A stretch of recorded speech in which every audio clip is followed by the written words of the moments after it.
قال يا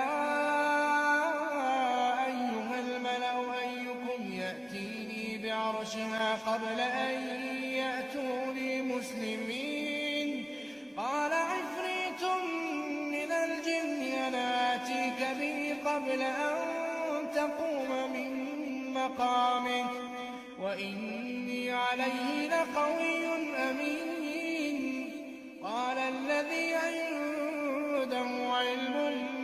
من الكتاب أنا آتيك به قبل أن يرتد إليك طرفك فلما رآه مستقرا عنده قال هذا من فضل ربي ليبلوني أأشكر أم أكفر ومن شكر فإنما يشكر لنفسه ومن كفر فإن ربي غني كريم قال نكروا لها عرشها ننظر أتهتدي أم تكون من الذين لا يهتدون قال نكروا لها عرشها ننظر أتهتدي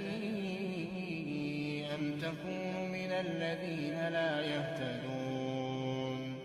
فلما جاءت قيل هكذا عرشك قالت كأنه هو وأوتينا العلم من قبلها وكنا مسلمين وصدها ما كانت تعبد من دون الله إنها كانت من قوم كافرين قيل لها ادخل الصرح فلما رأته حسبته لجة وكشفت عن ساقيها